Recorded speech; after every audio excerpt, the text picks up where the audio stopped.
ಯೋಹಾನ 2ನೇ ಅಧ್ಯಾಯ 13-25 ವಚನದವರೆಗೆ ನೋಡುವಾಗ, ಯೇಸು ದೇವಾಲಯವನ್ನು ಶುದ್ಧೀಕರಿಸಿದ್ದು, ಜೀಸಸ್ ಕ್ಲೀನ್ಸಸ್ ದ ಟೆಂಪಲ್. ಇಲ್ಲಿ ಹೇಗೆ ಒಂದು ದೇವಾಲಯ ಬಳಿ ಹೋಗ್ತಿರುವಾಗ ಯೇಸು ಕ್ರಿಸ್ತನು ಸಹ ಅಲ್ಲಿ ಹೇಗೆ ಎಲ್ಲ ಒಂದು ಆಯಿತು, ಆತನು ಹೇಗೆಲ್ಲ ಒಂದು ಅಲ್ಲಿರುವಂಥ ಜನರನ್ನು ಹೇಗೆ ಓಡಿಸುತ್ತಿದ್ದಾನೆ, ಅಲ್ಲಿ ಏನೆಲ್ಲ ದೇವಾಲಯದೊಳಗೆ ಏನೆಲ್ಲ ನಡೀತಿದೆ ಎಂಬುದಾಗಿ ನೋಡ್ಕೊಳ್ಬೋದು. ಮೊದಲನೇದಾಗಿ ಯೋಹಾನ 2ನೇ ಅಧ್ಯಾಯ 13-15 ವಚನವರೆಗೂ ನೋಡಿಕೊಳ್ಳೋಣ. John chapter 2 verse 13-15. ಮತ್ತು ಯೇಸು ಯೆಹೂದ್ಯರ ಪಸ್ಕವು ಹತ್ತಿರವಾದಾಗ ಯೇಸು ಯೆರೂಸಲೇಮಿಗೆ ಹೋಗಿ ದೇವಾಲಯದಲ್ಲಿ ಎತ್ತು, ಕುರಿ, ಪಾರಿವಾಳ ಇವುಗಳನ್ನು ಮಾರುವವರನ್ನು, ಹಣ ಬದಲಾಯಿಸುವವರನ್ನು ಕುಳಿತಿರುವುದನ್ನು ಕಂಡನು. ಆಗ ಆತನು ಸಣ್ಣ ಹಗ್ಗಗಳಿಂದ ಕೊರಡೆ ಮಾಡಿ ಕುರಿ, ಎತ್ತು ಸಹಿತ ಎಲ್ಲರನ್ನೂ ದೇವಾಲಯದ ಹೊರಗೆ ಅಟ್ಟಿ ಚಿನಿವಾರರ ಹಣವನ್ನು ಚೆಲ್ಲಿ ಮೇಜುಗಳನ್ನು ಕೆಡವಿದನು. ಹಲ್ಲೆಲೂಯಾ. ಇಲ್ಲಿ ಹೇಗೆ ಒಂದು ಯೆಹೂದ್ಯರ ಹಬ್ಬ ಪಸ್ಕ ಹಬ್ಬವಾಗಿದೆ. ನಾವು ಪಸ್ಕ ಹಬ್ಬ ಅಂತ ನೋಡುವಾಗ ಹೇಗೆ ವಿಮೋಚನ ಕಾಂಡದಲ್ಲಿ ನೋಡಬಹುದು.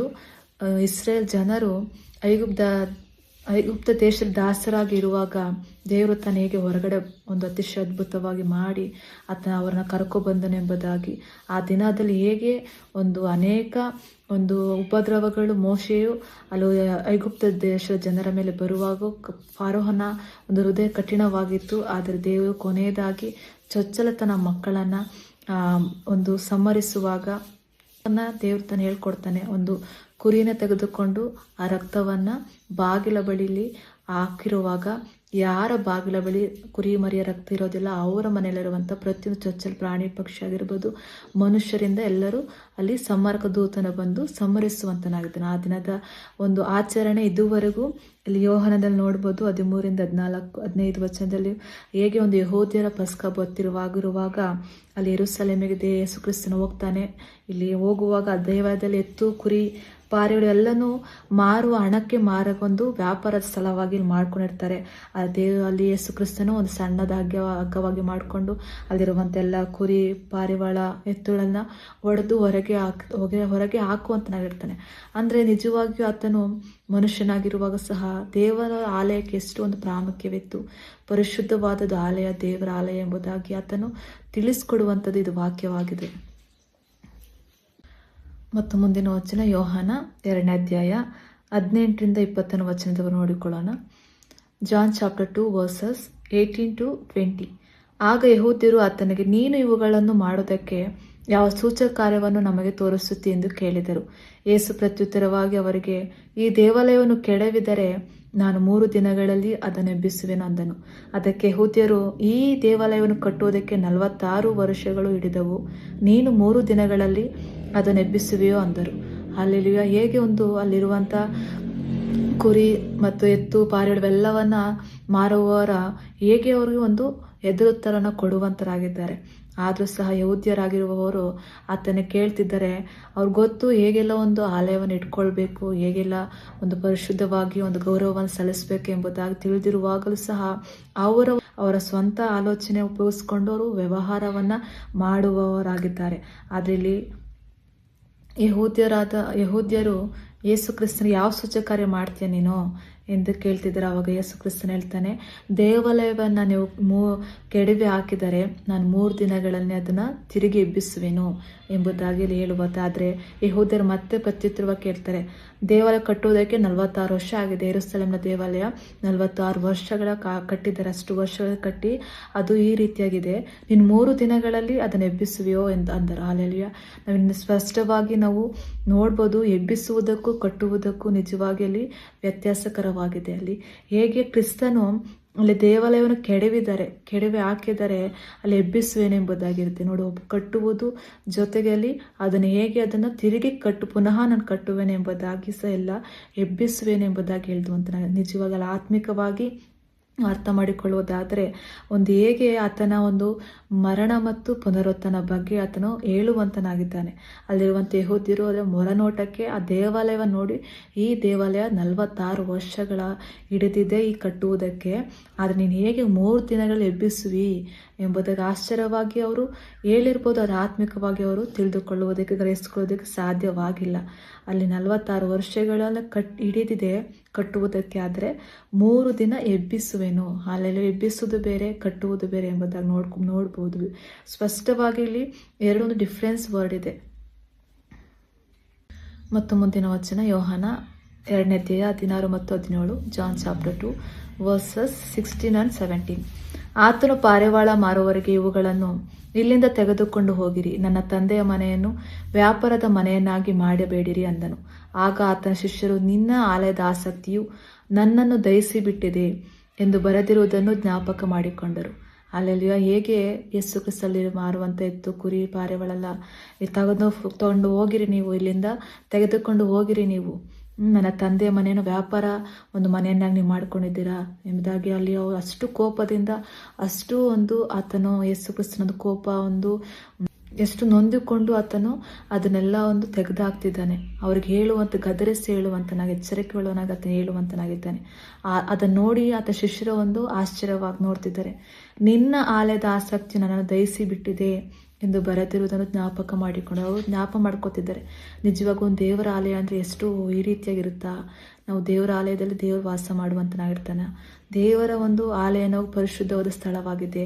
ನಾವು ಹೇಗೆ ಅದನ್ನು ಇಟ್ಟುಕೊಳ್ಬೇಕು, ನಾವು ಹೇಗೆ ಅದನ್ನು ಗೌರವಿಸಬೇಕು ಎಂಬುದಾಗಿ ಅವರು ಆಲೋಚನೆಯಲ್ಲಿ ಅವರ ಆತನ ಶಿಷ್ಯರು ಅವರವರೇ ಮಾತನಾಡಿಕೊಳ್ಳುವಂತರಾಗಿದ್ದಾರೆ, ನೆನೆಸಿಕೊಳ್ಳುವಂತರಾಗಿದ್ದಾರೆ. ಅವರು ಹೇಗೆ ದೇವಾಲಯನ 3 ದಿನದಲ್ಲಿ ಎಬ್ಬಿಸುವೆನೆಂಬುದಾಗಿ ಆತನು ಹೇಳುವಂತನಾಗಿ ವಾಕ್ಯ ನೋಡಿಕೊಳ್ಳುವಾಗ 1 ಕೊರಿಂಥ 15ನೇ ಅಧ್ಯಾಯ 3 ಮತ್ತು 4ನೇ ವಚನ, 1 Corinthians chapter 15 verses 3 and 4. ಯಾಕೆಂದರೆ ನಾನು ಸಹ ಎಲ್ಲದಕ್ಕಿಂತಲೂ ಮೊದಲು ಹೊಂದಿದ್ದನ್ನು ನಿಮಗೆ ತಿಳಿಸಿದ್ದೇನೆ. ಅದೇನೆಂದರೆ, ಬರಹದ ಪ್ರಕಾರ ಕ್ರಿಸ್ತ ನಮ್ಮ ಪಾಪಗಳಿಗಾಗಿ ಸತ್ತನು, ಹೂಣಲ್ಪಟ್ಟನು ಮತ್ತು ಬರಹದ ಪ್ರಕಾರವೇ ಆತನು 3ನೆಯ ದಿನದಲ್ಲಿ ತಿರುಗಿ ಎದ್ದು ಬಂದನು. ಹಲ್ಲೆಲೂಯಾ. ಇಲ್ಲಿ ಸ್ಪಷ್ಟವಾಗಿ ತಿಳಿಸ್ಕೊಡುವಂಥದ್ದು, ಹೇಗೆ ನಾವು ಸಹ ಮೊದಲು ಹೊಂದಿದ್ದನ್ನು ಮತ್ತೆ ನಾವು ನಿಮಗೆ ತಿಳಿಸಿದ್ದೇನೆ. ಅದೇನೆಂದರೆ, ಬರಹದ ಪ್ರಕಾರ, ನ್ಯಾಯಶಾಸ್ತ್ರದ ಪ್ರಕಾರ, ಧರ್ಮಶಾಸ್ತ್ರದ ಪ್ರಕಾರ ಕ್ರಿಸ್ತನು ನಮ್ಮ ಪಾಪಗಳಿಗಾಗಿ ಸತ್ತನು. ಮೊದಲದಾಗಿ ನಾವು ಪಾಪಗಳ ಸತ್ತನು, ಜೊತೆ ಉಣಲ್ಪಡುವಂತನಾದನು, ಮತ್ತು 3ನೇ ದಿನ ಅದೇ ಪ್ರಕಾರ ಧರ್ಮಶಾಸ್ತ್ರ ಪ್ರಕಾರ ನಾವು ಓದಿರುವಂಥ ಪ್ರಕಾರ 3ನೇ ದಿನ ತಿರುಗಿ ಎದ್ದು ಬಂದನು. ಹಲ್ಲೆಲೂಯಾ. ಆತನು ಮರಣವು ಆತನ ಹಿಡಿದುಕೊಳ್ಳಲು ಅಸಾಧ್ಯವಾಗಿತ್ತು. ಆತನು ನಮ್ಮ ಪಾಪಗಳಿಗಾಗಿ ಸತ್ತನು, ಉಣಲ್ಪಟ್ಟನು, ಜೊತೆಗೆ ಆತನು ತಿರುಗಿ ಪುನರುತ್ಥಾನವಾಗಿ ಅದೆಂದೆಂದಿಗೂ ಜೀವಿಸುವನಾಗಿ ಇದ್ದಾನೆ. ಆತನ ಯೇಸು ಕ್ರಿಸ್ತನೊಬ್ಬನೇ ಎಂಬುದಾಗಿ ನೋಡಬಹುದು ಈ ವಾಕ್ಯಗಳ ಪ್ರಕಾರದಲ್ಲಿ. ಆಮೇನ್. ಯೋಹಾನ 2ನೇ ಅಧ್ಯಾಯ 21ನೇ ವಚನ, ಜಾನ್ ಚಾಪ್ಟರ್ 2 ವರ್ಸ್ 21. ಆದರೆ ಆತನು ತನ್ನ ದೇಹವೆಂಬ ಆಲಯವನ್ನು ಕುರಿತು ಹೇಳಿದನು. ಹಲ್ಲೆಲೂಯಾ. ನಿಜವಾಗಿ ಆತ್ಮಿಕವಾದ ದೇವರ ಆಲಯ, ದೇವರು ವಾಸ ಮಾಡುವಂಥ ಸ್ಥಳ ಎಂಬುದಾಗಿ ನೋಡಿಕೊಳ್ಳುವ ಸ್ಪಷ್ಟವಾಗಿ ವಚನಗಳು ನೋಡಿಕೊಳ್ಳುವಾಗ ಅರ್ಥವಾಗುವಂಥದ್ದಾಗಿದೆ. 1 ಕೊರಿಂಥ 3ನೇ ಅಧ್ಯಾಯ 16 ಮತ್ತು 17ನೇ ವಚನ, 1 Corinthians chapter 3 verses 16 and 17. ನೀವು ದೇವರ ಆಲಯವಾಗಿದ್ದೀರೆಂದು, ದೇವರ ಆತ್ಮನು ನಿಮ್ಮಲ್ಲಿ ವಾಸ ಮಾಡುತ್ತಾನೆಂದು ನಿಮಗೆ ಗೊತ್ತಿಲ್ಲವೋ? ಯಾವನಾದರೂ ದೇವರ ಆಲಯವನ್ನು ಒಲೆ ಮಾಡಿದರೆ ದೇವರು ಅವನನ್ನು ನಾಶ ಮಾಡುವನು. ಯಾಕಂದರೆ ದೇವರ ಆಲಯವು ಪವಿತ್ರವಾದದ್ದು, ಆ ಆಲಯವು ನೀವೇ. ಹಲ್ಲೆಲೂಯಾ. ದೇವರ ಆಲಯ ಯಾರಾಗಿದ್ದಾರೆ ಮತ್ತು ದೇವರ ಆಲಯದಲ್ಲಿ ಯಾರು ವಾಸ ಮಾಡುವಾತನಾಗಿದ್ದಾನೆ ಎಂಬುದು ಸ್ಪಷ್ಟವಾಗಿ ಇಲ್ಲಿ ಹೇಗೆ ತಿಳಿದುಕೊಳ್ಬೋದು. ಜೊತೆಗೆ ಅಲ್ಲಿ ಯೆಹೂದ್ಯರು ಯೇಸು ಕ್ರಿಸ್ತನಿಗೆ ವಾದ ವಿವಾದಗಳು ಮಾಡುವಾಗ ಅಲ್ಲಿ 46 ವರ್ಷ ಇದ್ದಿದೆ ಇಲ್ಲಿ ಯೆರೂಸಲೇಮಿನ ದೇವರ ಕಟ್ಟುವುದಕ್ಕಾದ್ರೆ ನೀನು 3 ದಿನ ಎಬ್ಬಿಸ್ತೀಯ, ಹೇಗೆ ಎಬ್ಬಿಸ್ತೀಯ ಅಂತ ಹೇಳುವಾಗ ನಿಜವಾಗಿ 21ನೇ ವಚನದಲ್ಲಿ ನೋಡುವಾಗ ದೇವರು ಕ್ರಿಸ್ತನು ದೇಹವೆಂಬ ಆಲಯವನ್ನು ಹೇಗೆ ಎಬ್ಬಿಸುತ್ತೇನೆ ಎಂಬುದಾಗಿ ತಿಳಿದು ಹೇಳುವಂತನಾಗಿದ್ದಾನೆ. ಅದು ಅವ್ರು ಗ್ರಹಿಸಲಿಲ್ಲ. ಯೆಹೂದ್ಯರು ಅಂತ ಹೇಳುವಾಗ ವಾಕ್ಯವನ್ನೆಲ್ಲ ತಿಳಿದುಕೊಂಡಿರುವವರು, ಧರ್ಮಶಾಸ್ತ್ರವೆಲ್ಲ ತಿಳಿದು ಅದರಂತೆ ಎಲ್ಲವನ್ನು ತಿಳಿದುಕೊಂಡು ಬೋಧಿಸುವರಾಗಿದೆ, ಆದರೆ ಅದು ಅನುಸರಿಸುವವರಾಗಿರಲಿಲ್ಲ. ಜೊತೆಗೆ ಅವರ ಆತ್ಮಿಕದ ಕಣ್ಣುಗಳು ಕುರುಡುತನವಾಗಿ ಇರುವಂಥದ್ದಾಗಿದೆ. ಆತ್ಮಿಕವಾದ ಅವರಿಗೆ ಗ್ರಹಿಸುವುದಕ್ಕೆ ಅಸಾಧ್ಯವಾಗಿರುವಂಥದ್ದಾಗಿದೆ. ಆದರೆ 1 ಕೊರಿಂಥ 3ನೇ ಅಧ್ಯಾಯ 16-17 ಹೇಳುವಾಗ ಸ್ಪಷ್ಟವಾಗಿ ಆತ್ಮಿಕವಾದ ರೀತಿಯಲ್ಲಿ ನೀವು ದೇವರ ಆಲಯವಾಗಿದ್ದೀರೆಂದು, ದೇವರ ಆತ್ಮ ನಿಮ್ಮಲ್ಲಿ ವಾಸ ಮಾಡುತ್ತೇನೆಂದು, ನಮ್ಮ ಪ್ರತಿಯೊಂದು ಯಾರೆಲ್ಲ ಯೇಸು ಕ್ರಿಸ್ತನಲ್ಲಿ ಸ್ವಂತ ರಕ್ಷಕನಾಗಿ ಯೇಸುವಿನ ಪರಿಶುದ್ಧ ರಕ್ತದಿಂದ ತೊಳೆಸಲ್ಪಟ್ಟಿರುವಂಥ ಪ್ರತಿಯೊಬ್ಬ ಸಹೋದರ ಸಹೋದರಿಯರು, ಅಲ್ಲಿ ದೇವರು ಅವರ ದೇಹವು ದೇವರ ಆಲಯವಾಗಿದೆ. ಜೊತೆಗೆ ದೇವರ ಆತ್ಮನು, ಪರಿಶುದ್ಧ ಆತ್ಮನು ನಮ್ಮ ಒಳಗಡೆ ವಾಸ ಮಾಡುವಂತನಾಗಿದ್ದಾನೆ. ನಿಮ್ಗೆ ಗೊತ್ತಿಲ್ಲ ಎಂಬುದಾಗಿ ಇಲ್ಲಿ ಸ್ಪಷ್ಟವಾಗಿ ನೋಡಬಹುದು. ಯಾವನಾದರೂ ದೇವರ ಆಲಯವನ್ನು ಒಲೆ ಮಾಡಿದ್ದಾರೆ, ಈ ದೇಹವನ್ನು ನಾವು ಒಲೆ ಮಾಡುವುದಾದರೆ, ಕೆಡಿಸುವುದಾದರೆ ದೇವರು ಅವನನ್ನು ನಾಶ ಮಾಡುವನೆಂಬುದಾಗಿ ವಾಕ್ಯ ಹೇಳುತ್ತೆ. ಯಾಕಂದರೆ ದೇವರ ಆಲಯವು ಪವಿತ್ರವಾದ್ದು, ಆ ಆಲಯವು ನೀವೇ. ದೇವರ ಆಲಯವಾಗಿದೆ, ಪರಿಶುದ್ಧವಾಗಿದೆ. ಯಾಕೆಂದ್ರೆ ನಮ್ಮ ದೇವರು ಪರಿಶುದ್ಧನು. ನಾವು ಆರಾಧಿಸುವಂತ ದೇವರು ಪರಿಶುದ್ಧ ಪ್ರಕಾರ ಆತನ ಮಕ್ಕಳಾದ ನಾವು ಸಹ ಪರಿಶುದ್ಧರಾಗಿರ್ಬೇಕು ಎಂಬುದಾಗಿ ನಮ್ಮನ್ನ ಕರೆದಿರುವಂತನಾಗಿದ್ದಾನೆ. ಆಲಯವು ಯಾರಾಗಿದ್ದಾರೆ? ನಾವೇ, ನಮ್ಮ ದೇಹವೇ ಆಲಯವಾಗಿದೆ. ನಮ್ಮ ಒಳಗಡೆ ಪರಿಶುದ್ಧಾತ್ಮನು ವಾಸ ಮಾಡುವಾತನಾಗಿದ್ದಾನೆ. ನಾವು ಹೇಗೆ ನಮ್ಮ ದೇಹವೆಂಬ ಆಲಯವನ್ನ ಒಂದು ಪರಿಶುದ್ಧವಾಗಿರ್ಬೇಕು, ಇಟ್ಟುಕೊಳ್ಬೇಕು, ಜೊತೆಗೆ ನಾವು ಹೇಗೆ ಆತನ ಚಿತ್ತ ಒಳಪಡಿಸ್ಕೊಳ್ಬೇಕು ಎಂಬುದಾಗಿ ವಾಕ್ಯ ತಿಳಿಸ್ಕೊಡುವಂಥದ್ದಾಗಿದೆ. ಮತ್ತು ಅದೇ ರೀತಿಯಾಗಿ ಇನ್ನೊಂದು ವಚನ ನೋಡಿಕೊಳ್ಳುವಾಗ 1 ಕೊರಿಂಥ 6ನೇ ಅಧ್ಯಾಯ 19 ಮತ್ತು 20 ವಚನ. 1 Corinthians chapter 6 verses 19 and 20. ಏನು ದೇವರಿಂದ ದೊರಕಿ ನಿಮ್ಮೊಳಗೆ ನೆಲೆಗೊಂಡಿರುವ ಪವಿತ್ರಾತ್ಮನಿಗೆ ನಿಮ್ಮ ದೇಹವು ಆಲಯವಾಗಿದೆ ಎಂಬುದು ನಿಮಗೆ ತಿಳಿಯದು. ನೀವು ನಿಮ್ಮ ಸ್ವಂತ ಸ್ವತ್ತಲ್ಲವೆಂಬುದು. ಯಾಕೆಂದರೆ ನೀವು ಕ್ರಯಕ್ಕೆ ಕೊಂಡುಕೊಳ್ಳಲ್ಪಟ್ಟವರಾಗಿದ್ದೀರಿ. ಆದ್ದರಿಂದ ದೇವರ ಸ್ವತ್ತಾಗಿರುವ ನಿಮ್ಮ ದೇಹದಲ್ಲಿಯೂ ನಿಮ್ಮ ಆತ್ಮದಲ್ಲಿಯೂ ದೇವರನ್ನು ಮಹಿಮೆಪಡಿಸಿರಿ. ಆಮೇನ್. ನಾವು ಮೊದಲೇದಾಗಿ 1 ಕೊರಿಂಥ 3:16-17 ವಚನ ನೋಡಿದ್ವಿ. ದೇವರ ಆಲಯ ನಮ್ಮ ದೇಹವೇ ಆಗಿದೆ. ಆ ಆಲಯವು ಪರಿಶುದ್ಧವಾದಾಗಿದೆ, ಸ್ಥಳವಾಗಿದೆ. ಪರಿಶುದ್ಧ ಸ್ಥಳದಲ್ಲಿ ದೇವರ ಆತ್ಮನು, ಪರಿಶುದ್ಧ ಆತ್ಮನು ವಾಸ ಮಾಡುವಂತನಾಗಿದ್ದಾನೆ. ಜೊತೆಯಲ್ಲಿ ಸ್ಪಷ್ಟವಾಗಿ ಇನ್ನೂ 6ನೇ ಅಧ್ಯಾಯ 19-20 ವಚನ ನೋಡುವಾಗ, ದೇವರಿಂದ ದೊರಕಿ ನಿಮ್ಮೊಳಗೆ ನೆಲೆಗೊಂಡು ಪರಿಶುದ್ಧಾತ್ಮನ ದೇಹವು ಆಲಯವಾಗಿದೆ. ಪರಿಶುದ್ಧಾತ್ಮನಿಗೆ ದೇಹವು ಒಂದು ಆಲಯವಾಗಿದೆ. ನಾವು ಹೇಗೆ ಪರಿಶುದ್ಧಾತ್ಮ ಹೊಂದಿಕೊಂಡ್ವಿ? ಯೇಸು ಕ್ರಿಸ್ತ ನಾಮದಲ್ಲಿ ನಾವು ದೀಕ್ಷೆ ಹೊಂದಿಕೊಳ್ಳುವಾಗ ನಾವು ಇದು ಪಾಪದ ಪಾಲಿಗೆ, ಲೋಕದ ಪಾಲಿಗೆ ನಾವು ಸತ್ತು ನೀತಿವಂತನಿಗೆ, ಯೇಸು ಕ್ರಿಸ್ತ ನೀತಿವಂತಿಕೆ ನಾವು ಜೀವಿಸುವಾಗ ಅವಾಗ ಪರಿಶುದ್ಧಾತ್ಮನ ಕೊಡುವಂತನಾದ್ರು, ಪರಿಶುದ್ಧಾತ್ಮ ನಮ್ಮ ಹೃದಯದಲ್ಲಿ ಬರುವಂತನಾದನು. ಆ ಸಮಯದಿಂದ ಇದುವರೆಗೂ ನಾವು ದೇವರ ಒಂದು ದೇಹವು ನಮ್ಮ ದೇವರ ಆಲಯವಾಗಿದೆ. ಜೊತೆಗೆ ನಮ್ಮಲ್ಲಿ ಪರಿಶುದ್ಧ ಆತ್ಮನು ವಾಸ ಮಾಡುವಂಥ ಸ್ಥಳವಾಗಿದೆ. ಜೊತೆಗೆ ನೀವು ನಿಮ್ಮ ಸ್ವಂತ ಸೊತ್ತಲ್ಲ. ಈ ದೇಹವು ನಮ್ಮ ಸ್ವಂತ ಸೊತ್ತಲ್ಲ. ಯಾಕೆ ಅಂತ ಹೇಳೋದಾದ್ರೆ, ನೀವು ಕ್ರಯಕ್ಕೆ ಕೊಂಡುಕೊಳ್ಳಲ್ಪಟ್ಟವರಾಗಿದ್ದೀರಿ. ಹೇಗೆ ಆತನ ಪರಿಶುದ್ಧವಾದ ರಕ್ತವನ್ನು ಸುರಿಸಿ ನಮ್ಮನ್ನ ಕೊಂಡುಕೊಂಡುವಂತರಾಗಿದೆ. ಹೇಗೆ ಒಂದು ಪಾಪ ಮಾಡಿ ನಮ್ಮನ್ನ ಪಾಪದಲ್ಲಿ ನರಕದಲ್ಲಿ ಹೋಗಬೇಕಾಗಿದ್ದು ನಮ್ಮನ್ನ ಹೇಗೆ ಒಂದು ಪ್ರಾಯಶ್ಚಿತ್ತ ಹೇಗಿತ್ತು, ಅದು ನಿಜವಾಗಿಯೂ ಒಂದು ಮನುಷ್ಯನು ಪಾಪ ಮಾಡೋದಕ್ಕಾಗಿ ಒಂದು ಪರಿಶುದ್ಧವಾದ ಮನುಷ್ಯನೇ ರಕ್ತವನ್ನು ಸುರಿಸಿ ಕೊಂಡುಕೊಳ್ಳುವುದು ಯೇಸು ಕ್ರಿಸ್ತನ ಮಾತ್ರವಾಗಿದ್ದಾನೆ. ಆತನ ಪರಿಶುದ್ಧವಾದ ರಕ್ತವು, ಅಮೂಲ್ಯವಾದ ದೇಹವು ಆತನ ಘೋರ ಶಿಲುಬೆಯಲ್ಲಿ ಸೀಳಲ್ಪಟ್ಟಿತ್ತು. ಆತನ ರಕ್ತವು ಇದು ಭೂಮಿಯ ಮೇಲೆ ಸುರಿಸಲ್ಪಡುವಾಗ ಸಕಲ ನಮ್ಮ ಪಾಪ, ಶಾಪ ಎಲ್ಲವೂ ನೀರು ಹೋಗಿ ನಮ್ಮ ಪರಿಪೂರ್ಣವಾಗಿ ನಾವು ಇವಾಗ ಕ್ರಯಕ್ಕೆ ಕೊಂಡುಕೊಳ್ಳಲ್ಪಟ್ಟಿದ್ದೀವಿ. ಹೇಗೆ ಒಂದು ಅಂಗಡಿಯಲ್ಲಿ ಹೋಗುವಾಗ ನಾವು ಒಂದು ವಸ್ತುವನ್ನ ನೋಡ್ತೀವಿ, ಅದು ನೋಡುವಾಗ ಅದು ನಮ್ಮದಾಗಲ್ಲ. ಅದೇ ಅಲ್ಲಿ ಹೋಗಿ ನಾವು ಒಂದು ಆ ಪ್ರೈಸ್ ಹೇಳುವಾಗ ಪರ್ಚೇಸ್ ಮಾಡ್ತೀವಿ. ಪರ್ಚೇಸ್ ಮಾಡುವಾಗ ಅದು ಕಾಸನ್ನು ಕೊಟ್ಟು ನಾವು ತೆಗೆದುಕೊಳ್ಳುವಾಗ ಅದು ನಮಗೆ ಸ್ವಂತದಾಗಿ ಇರುವಂತದ್ದಾಗಿದೆ. ಅದೇ ರೀತಿಯಾಗಿ ಸಹ ನಮ್ಮನ್ನ ಯೇಸುವಿನ ಪರಿಶುದ್ಧವಾದ ರಕ್ತ ಸುರಿಸಿ ನಮ್ಮನ್ನು ಕೊಂಡುಕೊಂಡಿದ್ದಾನೆ. ಆ ಕೊಂಡುಕೊಂಡಿರುವಾಗ ನಿಜವಾಗಿಯೂ ನಾವು ಇವಾಗ ನಮ್ಮ ಸ್ವಂತ ಸ್ವತ್ತಲ್ಲ. ದೇಹವು ಅದು ದೇವರ ಆಲಯವಾಗಿದೆ. ಜೊತೆ ದೇವರ ಆತ್ಮನು ನಮ್ಮಲ್ಲಿ ವಾಸ ಮಾಡುವ ಆತನಾಗಿದ್ದಾನೆ. ಆತನ ನಮ್ಮ ದೇಹದಲ್ಲಿ ಪ್ರತಿಯೊಂದು ವಿಷಯದಲ್ಲೂ ದೇವರ ನಾಮಕ್ಕೆ ಮಾತ್ರ ಮಹಿಮೆಯನ್ನು ಪಡಿಸುವಂತರಾಗಿರಬೇಕು. ಆಮೇಲೆ ಮತ್ತು ಮುಂದಿನ ಭಾಗ ನೋಡುವಾಗ ಯೋಹಾನ 2ನೇ ಅಧ್ಯಾಯ 23-25 ವಚನ ನೋಡುವಾಗ, ದೇವರು ಹೃದಯವನ್ನ ತಿಳಿದಿರುವ ದೇವರಾಗಿದ್ದಾನೆ. The designer of heart. ಆಮೇನ್. ಅಲ್ಲೆಲುಯ್ಯ. ಹೇಗೆ ಒಂದು ದೇವರು ಪ್ರತಿಯೊಬ್ಬರನ್ನ ತಿಳಿದಿ ಹೃದಯವನ್ನು ಅರಿತವನಾಗಿದ್ದಾನೆ ಎಂಬುದಾಗಿ ನೋಡಿಕೊಳ್ಳೋಣ. ಯೇಸು ಕ್ರಿಸ್ತನ ತಾನೇ ನಮ್ಮ ಹೃದಯವನ್ನ ಪ್ರತಿಯೊಂದು ಎಲ್ಲ ಆಲೋಚನೆ ತಿಳಿದಿರುವ ದೇವರಾಗಿದೆ. ಮನುಷ್ಯನ ಆಲೋಚನೆಗಳೆಲ್ಲವೂ ಆತನಿಗೆ ಗೊತ್ತು. ಯೋಹಾನ 2:23-25 ವಚನ. John chapter verses 23-25. ಆತನು ಪಸ್ಕಹಬ್ಬದ ದಿನದಲ್ಲಿ ಯೆರೂಸಲೇಮಿನಲ್ಲಿದ್ದಾಗ ಆತನು ಮಾಡಿದ ಅದ್ಭುತ ಕಾರ್ಯಗಳನ್ನು ಅನೇಕರು ನೋಡಿ ಆತನ ಹೆಸರಿನಲ್ಲಿ ನಂಬಿಕೆ ಇಟ್ಟರು. ಆದರೆ ಯೇಸು ತನ್ನನ್ನು ಅವರಿಗೆ ವಶಪಡಿಸಿಕೊಳ್ಳಲಿಲ್ಲ. ಯಾಕಂದರೆ ಆತನು ಎಲ್ಲರನ್ನೂ ಅರಿತವನಾಗಿದ್ದನು ಮತ್ತು ಆತನು ಮನುಷ್ಯರ ಅಂತರಂಗವನ್ನು ತಿಳಿದವನಾದ ಕಾರಣ ಯಾರು ಯಾವ ಮನುಷ್ಯನ ವಿಷಯದಲ್ಲಿಯೂ ಆತನ ಸಾಕ್ಷಿ ಕೊಡಬೇಕಾದ ಅವಶ್ಯವಿರಲಿಲ್ಲ. ಅಲ್ಲೆಲ್ಲೂ ಹೇಗೆ ಪಸ್ಕಹಬ್ಬವು ಯೆರೂಸಲೇಮಿನಲ್ಲಿದ್ದಾಗ ಆ ದಿನಗಳಲ್ಲಿ ಆತನ ಅನೇಕರಿಗೆ ಅದ್ಭುತಗಳನ್ನು ನೋಡಿದರು, ಆತನ ಹೆಸರಿನಲ್ಲಿ ನಂಬಿಕೆ ಇಡುವಂತರಾದರು.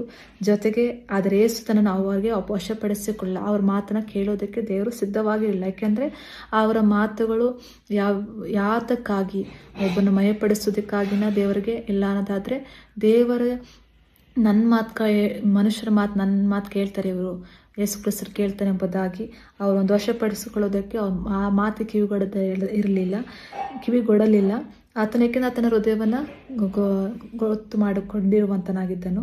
ಆತ ಮನುಷ್ಯರ ಅಂತರಂಗವನ್ನು, ನಮ್ಮ ಹೃದಯದಲ್ಲಿ ಏನು ಆಲೋಚನೆ ಇದೆ, ನಾವೇನೋ ಒಂದು ಯೋಚನೆ ಮಾಡುವಂಥ ಎಲ್ಲವನ್ನು ತಿಳಿದಿರುವ ದೇವರು ಕಾರಣದಿಂದಲೇ ಯಾವ ಮನುಷ್ಯನೂ ಆತನ ಬಗ್ಗೆ ಸಾಕ್ಷಿ ಕೊಡುವುದಕ್ಕೆ ಅವಶ್ಯವಿರಲಿಲ್ಲ ಎಂಬುದಾಗಿ ಹೇಳುತ್ತೆ.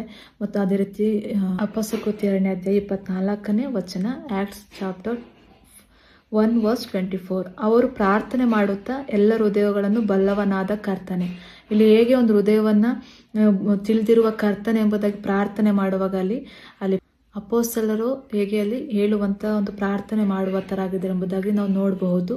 ಮತ್ತು ಅದೇ ರೀತಿಯಾಗಿ ಪ್ರಕಟಣೆ 2ನೇ ಅಧ್ಯಾಯ 23ನೇ ವಚನವನ್ನು ನೋಡಿಕೊಳ್ಳೋಣ. ರೆವಲ್ಯೂಷನ್ ಚಾಪ್ಟರ್ 2:23, ಆಗ ನಾನು ಅಂತರೇಂದ್ರಿಯಗಳನ್ನು ಹೃದಯಗಳನ್ನು ಶೋಧಿಸುವವನಾಗಿದ್ದೇನೆಂಬುದು ಎಲ್ಲ ಸಭೆಗಳು ಗೊತ್ತಾಗುವುದು, ಮತ್ತು ನಿಮ್ಮಲ್ಲಿ ಪ್ರತಿಯೊಬ್ಬನಿಗೆ ನಿಮ್ಮ ಕೃತ್ಯಗಳ ಪ್ರಕಾರ ಕೊಡುವೆನು. ಯೋಹಾನ 2ನೇ ಅಧ್ಯಾಯ 22 ವಚನ ನೋಡಿಕೊಳ್ಳೋಣ. ಜಾನ್ ಚಾಪ್ಟರ್ 2:22, ಆದ್ದರಿಂದ ಆತನು ಸತ್ತವರೊಳಗಿಂದ ಎದ್ದ ಮೇಲೆ ಆತನ ಶಿಷ್ಯರು ತಮಗೆ ಹೇಳಿದ ಈ ಮಾತು ನೆನಪು ಮಾಡಿಕೊಂಡು ಬರಹವನ್ನು ಯೇಸು ತಮಗೆ ಹೇಳಿದ್ದನ್ನು ನಂಬಿದರು. ಹಲ್ಲೆಲೂಯಾ. ಹೇಗೆ ಒಂದು ಆಲಯ ಯಾರು, ಜೊತೆಗೆ ಆ ದೇಹವೆಂಬ ಆಲಯವು ಯಾರಾಗಿದ್ದರೆ ಆ ದೇಹವೆಂಬ ಆಲಯವು ಪರಿಶುದ್ಧವಾದು, ಮತ್ತು ಪರಿಶುದ್ಧಾತ್ಮನು ಆ ದೇಹದಲ್ಲಿ ದೇಹವೆಂಬ ಆಲಯದಲ್ಲಿ ವಾಸ ಮಾಡುವಾತನಾಗಿದ್ದೇನೆಂಬುದಾಗಿ ತಿಳ್ಕೊಂಡು ನಿಜವಾಗ ಪರಿಶುದ್ಧಾತ್ಮ ನಮಗೆ ಸಹಾಯಕನಾಗಿ ನಮ್ಮ ಸಂಗಡ ದೂರ ಇರುವಂತನಾಗಿದ್ದಾನೆ, ಮುಂದೆ ಇರುವವನಾಗಿದ್ದಾನೆ. ಆಮೇನ್.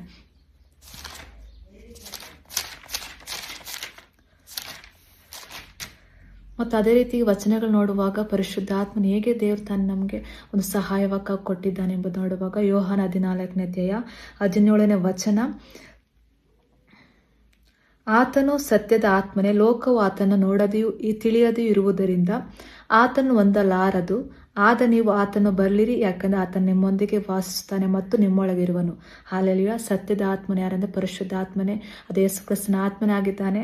ಆತನ ಲೋಕವು ಆತನನ್ನು ನೋಡೋದೆಯೂ ಇಲ್ಲ ಮತ್ತು ತಿಳಿದೂ ಇಲ್ಲ ಇರುವುದರಿಂದ ಆತನ ಹೊಂದುವುದಕ್ಕೆ ಸಾಧ್ಯವಿಲ್ಲ. ಆದರೆ ನಾವಾದರೂ ಯೇಸು ಕ್ರಿಸ್ತನ ಪರಿಶುದ್ಧವಾದ ರಕ್ತ ತೊಳೆಯಲ್ಪಟ್ಟಿರುವಾಗ, ಯೇಸು ಕ್ರಿಸ್ತನ ನಾಮದ ರಕ್ಷಣೆ ಹೊಂದಿಕೊಂಡಿರುವಾಗ, ನಾವು ಪಾಪದ ಪಾಲಿಗೆ ನಾವು ಅರಿಕೆ ಮಾಡಿ ಬಿಟ್ಟಿರುವಾಗ, ನಾವು ನೀತಿವಂತಿಗೆ ಜೀವಿಸುತ್ತೆ ಎಂಬುದಾಗಿ ಹೃದಯದ ಬಾಯಿಂದ ಅರಿಕೆ ಮಾಡಿರುವಾಗ, ನಾವು ಯೇಸು ಕ್ರಿಸ್ತ ನಮಗಾಗಿ ಆತ ಸತ್ತವರೊಳಗಿಂದ ಎಬ್ಬಿಸಿದ್ದಾನೆ, ನಾವು ಪಾಪ ಹೊತ್ತುಕೊಂಡು ಮರಣವನ್ನು ಜಯಿಸಿದ್ದಾನೆ ಎಂಬುದಾಗಿ ನಾವು ನಂಬಿರುವಾಗ ಆತನು ಯಾರಾಗಿ ಪರಿಶುದ್ಧಾತ್ಮನು ನಮ್ಮೊಂದಿಗೆ ವಾಸಿಸುತ್ತಾನೆ, ಜೊತೆಗೆ ನಮ್ಮೊಳಗೆ ಇರುವವನಾಗಿದ್ದಾನೆ. ಹಲ್ಲೆಲೂಯಾ. ಆಮೇನ್. ಮತ್ತು ಅದೇ ರೀತಿಯಾಗಿ ಯೋಹಾನ 14ನೇ ಅಧ್ಯಾಯ 26ನೇ ವಚನ, ಜಾನ್ ಚಾಪ್ಟರ್ 14:26, ಆದರೆ ತಂದೆಯು ನನ್ನ ಹೆಸರಿನಲ್ಲಿ ಕಳುಹಿಸಿಕೊಡುವ ಪರಿಶುದ್ಧಾತ್ಮನೆಂಬ ಆಧಾರಕನೇ ಎಲ್ಲವುಗಳನ್ನು ನಿಮಗೆ ಬೋಧಿಸಿ ನಾನು ನಿಮಗೆ ಹೇಳಿದವುಗಳನ್ನೆಲ್ಲ ನಿಮ್ಮ ನೆನಪಿಗೆ ತರುವನು. ಆಮೇಲೆ ತಂದೆಯು ನನ್ನ ಹೆಸರನ್ನು ಕಳಿಸಿಕೊಡುವ, ತಂದೆಯ ದೇವರು ಯೇಸು ಕ್ರಿಸ್ತನ ಮೂಲಕವಾಗಿ ಯಾರನ್ನ ಕೊಡ್ತಿದ್ದಾರೆ, ಪರಿಶುದ್ಧಾತ್ಮನ ನಮಗೆ ಕೊಡುವಂಥದ್ದು. ಆದರಿಕನು ನಮಗೆ ಯಾವುದೇ ಒಂದು ಕಷ್ಟ, ನೋವು, ಸಂಕಟ, ದುಃಖಗಳು, ಶೋಧನೆಗಳು ಇರುವಾಗಲೂ ಯಾವುದೋ ಒಂದು ಪರಿಸ್ಥಿತಿ, ಕಠಿಣ ಪರಿಸ್ಥಿತಿ ಯಾರಿರುವುದಾದರೂ ಅದು ಪರಿಶುದ್ಧಾತ್ಮ ನಮಗೆ ಬೋಧಿಸುವಂತ ಹೇಗೆ ಅದನ್ನು ಬರಬೇಕು, ನಾವು ನಮ್ಮನ್ನು ಹೇಗೆ ಸಂತೈಸಬೇಕು, ನಮಗೆ ಹೇಗೆ ಸಮಾಧಾನ ಕೊಡಬೇಕು, ನಮ್ಮನ್ನು ಹೇಗೆ ಸಮಾಧಾನ ಪಡಿಸಬೇಕು, ನಾವು ಹೇಗೆ ಇರಬೇಕು ಎಂಬುದಾಗಿ ಪ್ರತಿಯೊಂದು ವಿಷಯಗಳನ್ನ ಆತನು ಬೋಧಿಸಿ ನಮ್ಮ ನಡೆಸುವನಾಗಿದ್ದಾನೆ. ಆತ ನಮಗೆಲ್ಲ ನೆನಪಿಗೆ ತರುವಂತೆ ಮಾಡುವನು ಪರಿಶುದ್ಧಾತ್ಮನಾಗಿರುವಂಥದ್ದಾಗಿದ್ದಾನೆ. ಆಮೇಲೆ ನಾವು ಪ್ರತಿನಿತ್ಯವೂ ಪರಿಶುದ್ಧಾತ್ಮ ಹೊಂದಿಕೊಂಡಿರುವನ, ಯಾಕೆಂದರೆ ನಮ್ಮ ದೇಹವು ದೇವರ ಆಲಯವಾಗಿದೆ, ಅದು ಪರಿಶುದ್ಧವಾದದ್ದು. ಆ ಪರಿಶುದ್ಧ ಆಲಯದಲ್ಲಿ ಪರಿಶುದ್ಧಾತ್ಮನ ವಾಸ ಮಾಡುವತನ ನಮ್ಮೊಳಗಿರುವವನಾಗಿದ್ದಾನೆ, ನಮ್ಮ ಸಂಗಡ ವಾಸ ಮಾಡುವ ಆತನು ಸತ್ಯದ ಆತ್ಮನು, ಅದು ಪರಿಶುದ್ಧಾತ್ಮನಾಗಿದ್ದಾನೆ. ಆಮೇಲೆ ಪ್ರಕಟಣೆ 2ನೇ ಅಧ್ಯಾಯ 23ನೇ ವಚನ, ರೆವಲ್ಯೂಷನ್ ಚಾಪ್ಟರ್ 2:23, ಆಗ ನಾನು ಅಂತರೇಂದ್ರಿಯಗಳನ್ನು ಹೃದಯಗಳನ್ನು ಶೋಧಿಸುವನಾಗಿದ್ದೇನೆಂಬುದು ಎಲ್ಲ ಸಭೆಗಳಿಗೆ ಗೊತ್ತಾಗುವುದು, ಮತ್ತು ನಿಮ್ಮಲ್ಲಿ ಪ್ರತಿಯೊಬ್ಬನಿಗೆ ನಿಮ್ಮ ಕೃತ್ಯಗಳ ಪ್ರಕಾರ ಕೊಡುವೆನು. ಆಮೇಲೆ ನಮ್ಮ ಅಂತರೇಂದ್ರಿಯ ನೋಡುವವನು, ತಿಳಿದಿರುವವನು, ಶೋಧಿಸುವನಾಗಿದ್ದಾನೆ, ಅದು ಯೇಸು ಕ್ರಿಸ್ತನಾಗಿದ್ದಾನೆ. ಅವನು ನಮ್ಮ ಒಂದು ಪ್ರತಿಯೊಂದು ಕಾರ್ಯಗಳ ಕೃತ್ಯಗಳ ಪ್ರಕಾರ ಆತನು ಪ್ರತಿಯೊಬ್ಬನಿಗೆ ಪ್ರತಿಫಲ ಕೊಡುವವನಾಗಿದ್ದಾನೆ. ಆಮೇಲೆ ದೇವರ ಸ್ತೋತ್ರ. ಯೋಹಾನ 2ನೇ ಅಧ್ಯಾಯ 1ರಿಂದ 25 ವಚನವರೆಗೂ ದೇವರು ತಾನೇ ಇದುವರೆಗೂ ನಡೆಸಿಕೊಂಡು ಬಂದಿದ್ದೆ. ಕಾಯಿ ಸ್ತೋತ್ರ ಸಲ್ಲಿಸುತ್ತಾ ಕೊನೆಯದಾಗಿ ಪ್ರಾರ್ಥನೆ ಮಾಡಿ ಮುಗಿಸುವಂತಾಗಿರೋಣ. ಪರಿಶುದ್ಧನು ಮಹೋನ್ನತನಾದ ಯೇಸುವೆ ಸ್ತೋತ್ರಪ್ಪ. ಭೂಪರ ಲೋಕದ ಒಡೆಯನೇ ನಿಮಗೆ ಸ್ತೋತ್ರ. ಈ ಸಮಯದಲ್ಲಿ ಕರ್ತನೆ, ಯೋಹಾನ 2ನೇ ಅಧ್ಯಾಯದಲ್ಲಿ ಕರ್ತನಪ್ಪ, ಹೌದು, ಅತಿಶಯ ಅದ್ಭುತವನ್ನು ಮಾಡುವ ಕರ್ತನೆ ಆಗಿದ್ಯಾ. ಮೊದಲನೇದಾಗಿ ಕರ್ತನಪ್ಪ, ನೀರಿನ ದ್ರಾಕ್ಷಾರಸವಾಗಿ ಮಾಡಿದ ದೇವರನ್ನಾಗಿದೆ ರಾಜ.